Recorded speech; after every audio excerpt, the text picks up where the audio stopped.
Screenshot ले चुके हैं?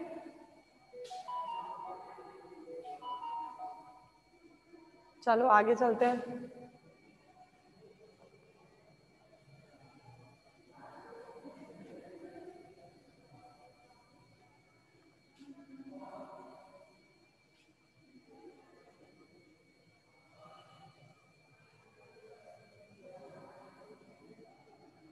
चलो समीकरण 4 का मान समीकरण 3 में रख रही हूँ। पहला था आपका आर वाली टर्म, उसको तो लिख दिया हमने एल एल प्लस वन, इसको एल एल प्लस वन ही माना था। और फिर संग में plus one over H sine theta, क्या क्या बचा था, del over del theta sine theta del H over del theta, del over del theta sine theta del H over del theta plus फिर क्या थी तीसरी term one over five sine square theta del square five over del five square, one over five sine square theta del square five over del five square equal to 0। अब देखो इसका जो तृतीय पद है ये फाई का फलन हो सकता है, लेकिन इसके अंदर साइन स्क्वायर थीटा एक्स्ट्रा है क्योंकि ये थीटा और फाई है। अब मुझे केवल फाई का फलन बनाना है तृतीय पद को, तो साइन स्क्वायर थीटा हटाना पड़ेगा। तो मैं इस पूरे समीकरण में क्या करूं, साइन स्क्वायर थीटा से गुणा कर देती हूँ। ठीक है, देखिए उपरोक्त समीकरण में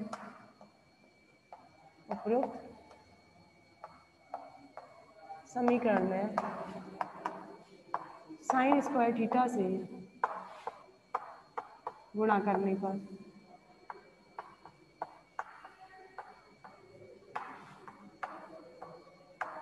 करिए गुणा, इसमें करते हैं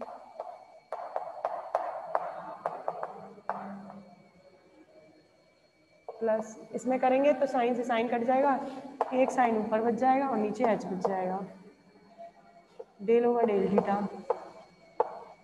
sine theta del H over del theta plus यहाँ करते हैं साइन स्क्वायर थीटा से कट जाएगा one over H five del square five over del five square equal to 0। ये बन गई आपकी नेक्स्ट इक्वेशन। अब इस समीकरण के अंदर देखो, इस समीकरण को नंबर डाल दो 6। अब समीकरण 6 के अंदर जो तृतीय पद है वो केवल फाई का फलन हो गया। ये अगर फाई का फलन है तो अब इसे एक नियतांक के बराबर मान सकते हैं। अब इसे एक नियतांक के बराबर मान के चलते हैं। चलो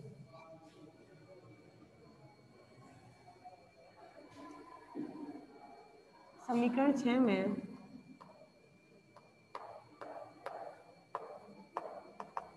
तृतीय पद केवल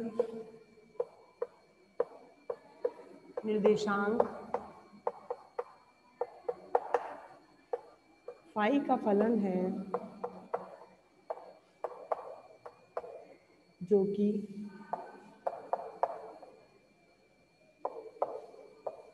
आर कॉमा थीटा पर निर्भर नहीं करता।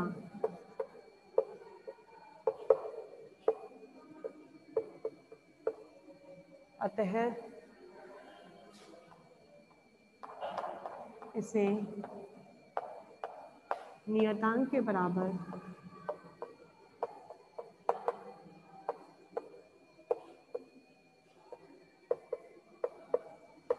माना जा सकता है।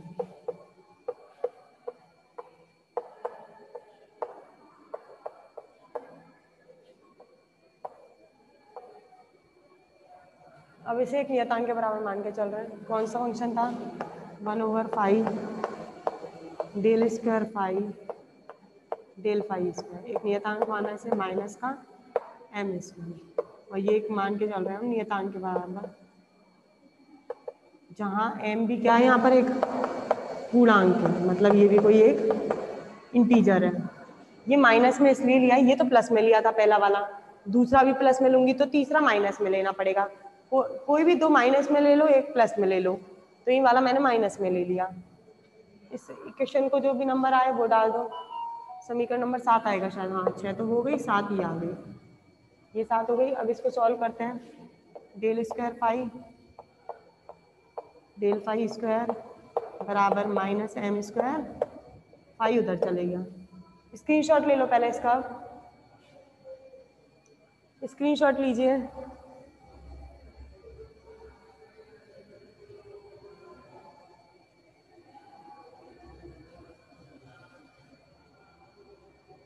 प्रॉब्लम आए तो बताते जाना मुझे।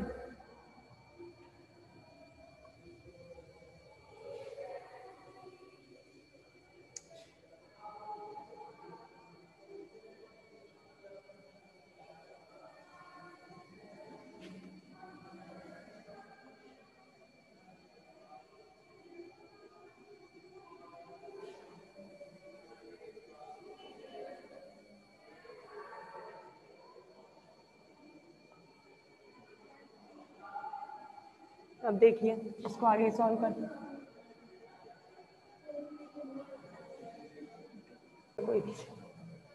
Del square phi, del pi square plus M square phi equal to 0। अब ये इक्वेशन आ गई। इस इक्वेशन को जो होता है इसका सॉल्यूशन लिखते हैं हम, इसका हल फाई का। अब हमें पता है जब प्लस में होती है समीकरण तो हल कैसे लिखते हैं, हल निकालना आता है। एक बार प्लस में एक बार माइनस में, E plus minus iota M pi, यही हल लेते हैं। आयोटा में आता है फंक्शन और प्लस में होता है तो ई टू की पावर में चलता है। समीकरण नंबर 8, ये 7 थी, ये समीकरण नंबर 8 हो गई। अब इसका मान फिर दोबारा समीकरण 7 का मान उस 6 का मान 7 में रख दीजिए। ये 7 का मान समीकरण 6 में रखिए। समीकरण 7 का मान समीकरण 6 में रखने पर अपने में देख लेना जरा 6 और 7 कौन कौन सी हैं। ब्लैक बोर्ड पर रफ होती जा रही है इसलिए यहाँ नहीं देख सकते।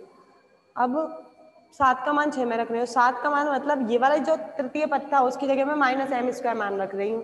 रखिए क्या थी 6 वाली, L L plus 1 sine square theta, sine theta upon H, del over del theta sine theta,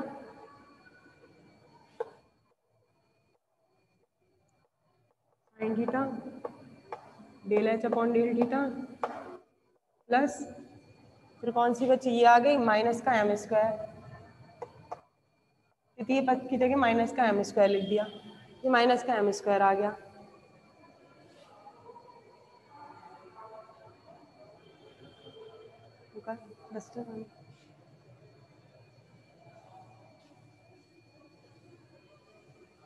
आगे देखिए, ये एक साथ लिख रही हूँ, L L plus 1 sine square theta M square एक साथ, sine theta upon H del over del theta sine theta del H upon del theta plus अब ये वाली टर्म लिख रही हूँ L L plus 1 sine square theta, फिर ये लिख रही हूँ इक्वल टू 0। ये आ गया। अब इसमें से h लेके कॉमन लूंगी और h इधर पहुंचा रही हूँ, क्या बचेगा sine theta del over del theta sine theta del H over del theta plus L plus 1 sine square theta minus का M square H equal to 0। ये आ गया, ये समीकरण आ गई। इसको समीकरण नंबर कौन सी आएगी 9, इसको डाल दीजिए समीकरण नंबर 9। अब इसके अंदर यहाँ तक स्क्रीनशॉट लीजिए पहले।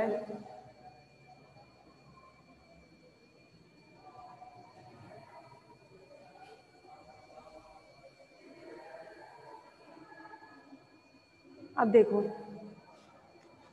माना मैं यहाँ पर x बराबर cos थीटा मान के चल रही हूँ। जैसे आप समाकलन में करते हो x बराबर कुछ मान के चलते हो, डेल्टा x क्या आ जाएगा माइनस का साइन थीटा डेल थीटा, ये निकल गया, ठीक है। और del theta over del x का मान निकालेंगे, कितना निकलेगा यहाँ से del over del theta over del x का मान, del X upon del theta कितना आ जाएगा, माइनस का साइन थीटा,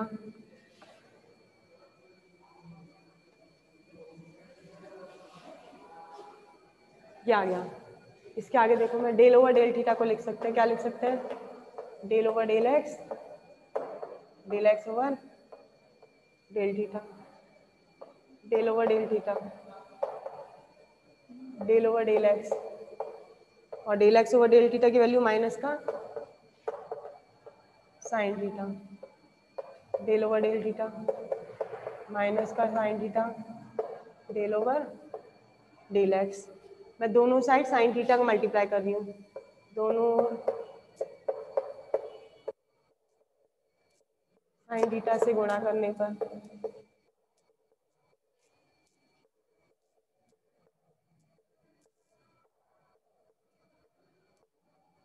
करिए गुणा, sine theta del over del theta करिए माइनस का sine square theta del over del X, कर दिया गुणा। चलो अब इधर आ जाओ। अब समीकरण 9 में देखो, sine theta del over del theta, इसका मान किसके बराबर निकला है, माइनस का sine square theta del over del X. अब इसकी जगह हम समीकरण 9 में रखने पर, पहले इसका स्क्रीनशॉट लो फिर रखूंगी, स्क्रीनशॉट लीजिए पहले इसका,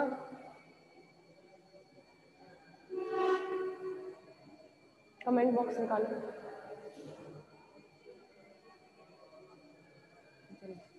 यहाँ तक कोई प्रॉब्लम है किसी को,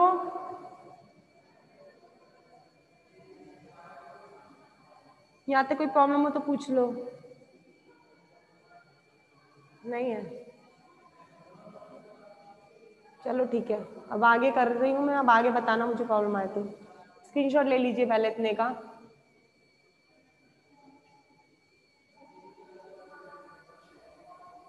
थक गई हूँ तो।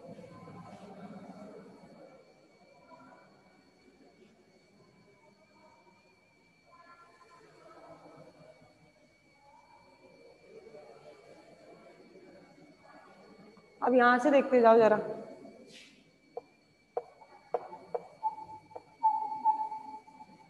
समीकरण 9 में रखते हैं, sine theta del over del theta किसके बराबर है, माइनस का sine square theta del over del X, और साइन स्क्वायर थीटा को क्या लिख सकते हो आप, 1 माइनस कॉस स्क्वायर थीटा, और कॉस किसके बराबर है, एक्स के बराबर, तो मतलब इसकी जगह मैं क्या रख सकती हूँ, माइनस का, देखिए यह मान समीकरण 9 में रखने पर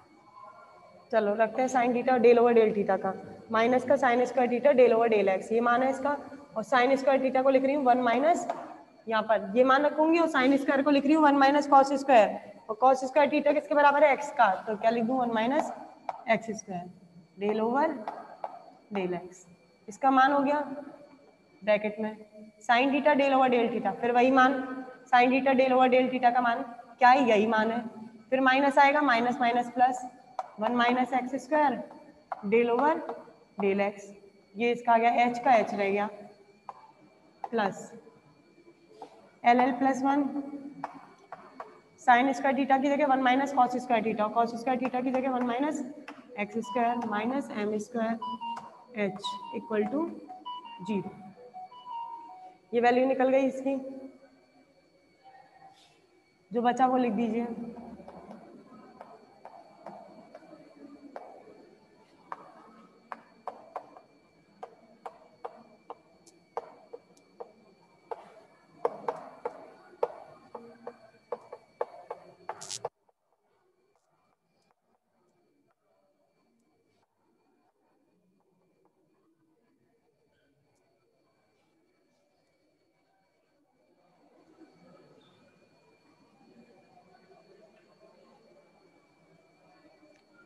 चलिए अब देखें,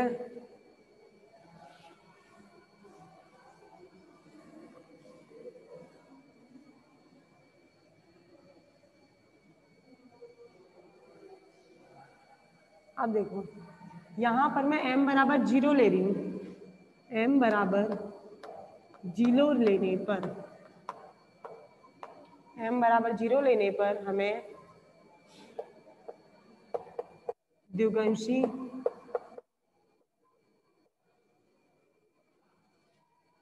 क्वांटम सममिति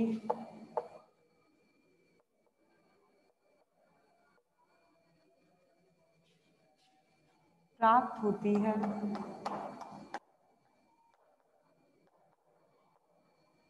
अगर m बराबर 0 ले लेते हैं तो इसे में द्विगंशी क्वांटम सममिति प्राप्त होती है। तो उपरोक्त समीकरण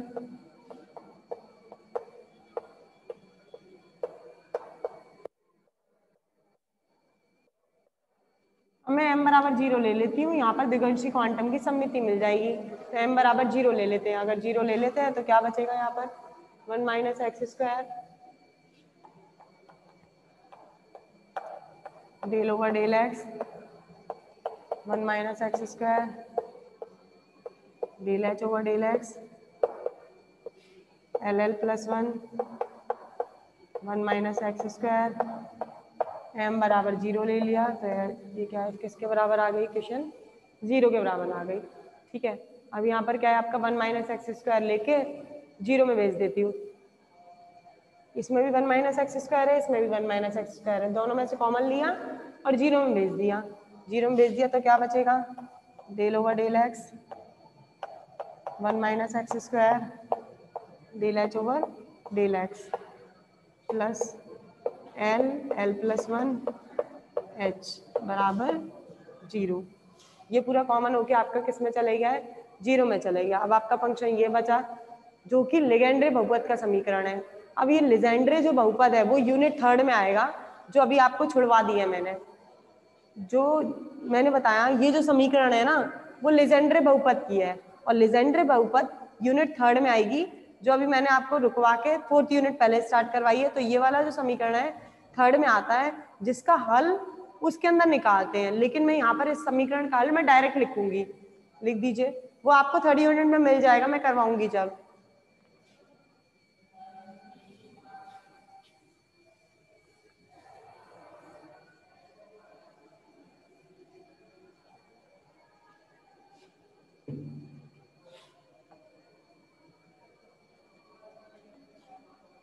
जो कि लेजेंड्रे बहुपद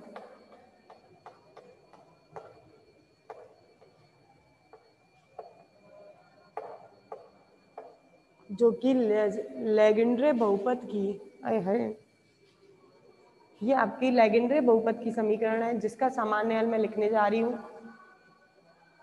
लेजेंड्रे बहुपद की समीकरण है ये वाली, मैंने बताया ही यूनिट थर्ड में पढ़ोगे, जिसका सामान्य हल।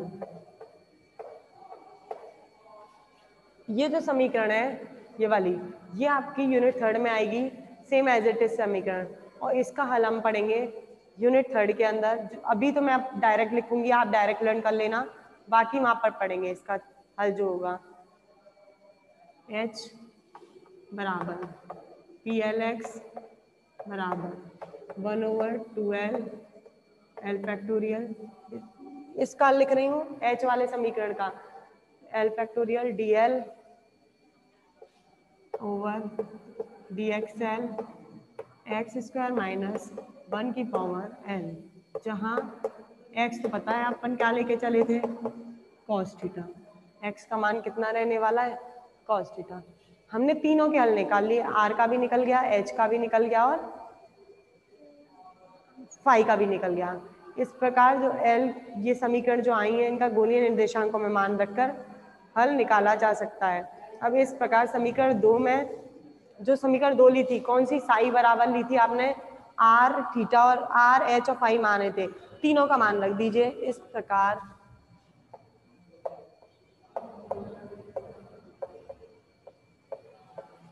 समीकरण 2 में कौन कौन सी समीकरण निकली थी, जो r का हल निकला था, फाई का हल निकला था और h का हल तो ये 10वीं समीकरण आ रही है। तो r का हल जो निकला था शायद समीकरण नंबर 5 थी, पीछे समीकरण देख लेना, r के हल की समीकरण 5 थी और फाई के हल की समीकरण 8 थी और एच के हल की समीकरण 10 है। इनके मान रखते हैं तो गोलीय निर्देशांकों में लाप्लास समीकरण का हल निकलता है।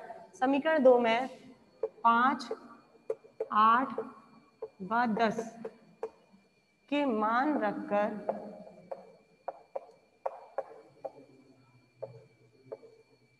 इनके मान रखते हैं 2 में 5, 8 व 10 के मान रखकर गोलीय निर्देशांक में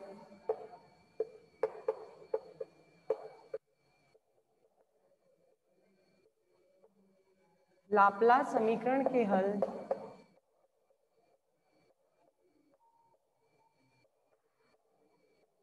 प्राप्त कर सकते हैं।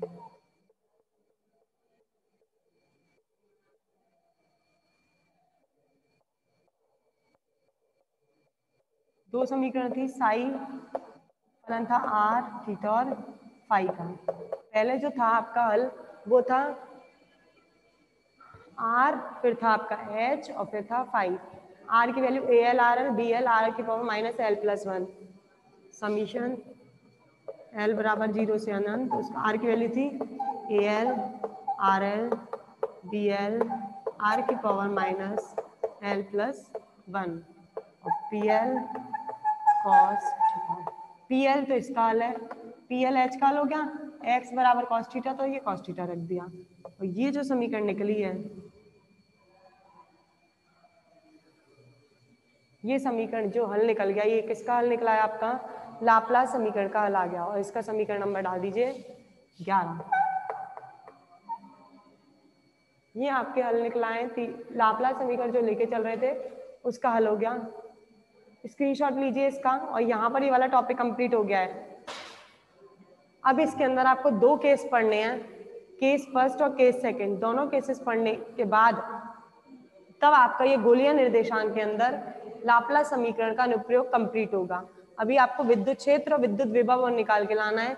अब गोला लेके चलेंगे, जो गोलीय निर्देशांक है, गोले के अंदर, बाहर और पृष्ठ पर दो अनुप्रयोग करेंगे। उनसे ये 3 एप्लीकेशन पढ़ेंगे और फिर आपको गोले के अंदर, बाहर और पृष्ठ पर विद्युत क्षेत्र का मान ज्ञात करना होगा। स्क्रीनशॉट ले लीजिए। यहाँ तक आपको लाप्लास समीकरण का हल प्राप्त हो गया है। अगर इसमें किसी को दिक्कत है तो पूछ लो, किसी स्टेप में कोई प्रॉब्लम हो। इस वाली स्टेप को छोड़ के जो मैंने आपको ये बताया, ये वाली आपकी यूनिट 3 में आएगा इस समीकरण का हल। ये समीकरण आपको यूनिट 3 में मिलेगी। जब पढ़ाऊंगी तब मैं बता दूंगी कि मैंने वहां पर यूज करी थी। लिगेंड्रे बहुपद आपका उसमें है यूनिट 3 के अंदर। बाकी किसी को कोई प्रॉब्लम हो तो पूछिए, नहीं तो मुझे अनुप्रयोग चालू करने हैं। अब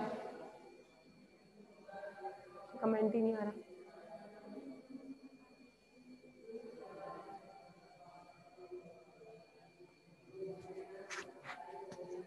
किसी को कोई प्रॉब्लम है?